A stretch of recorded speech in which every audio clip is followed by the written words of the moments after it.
22 ka badyaw kag ating anaktuhan nga naga-rugby. Gin-rescue.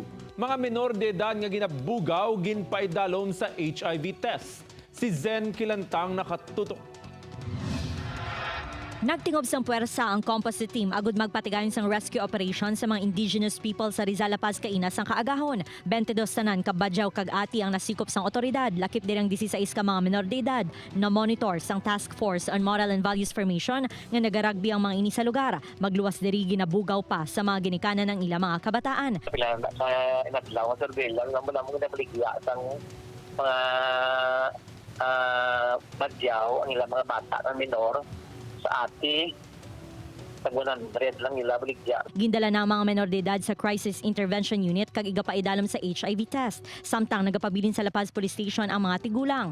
Sa pang-test ng mga bayito sa STD AIDS, ang mga mga legal nga laki at pati mga nanay nga ibang siguro at sa vaccine din pag-detain.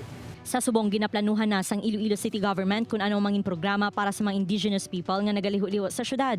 Upod kay Romel Porquia, Zen Kilantang, One Western Visayas.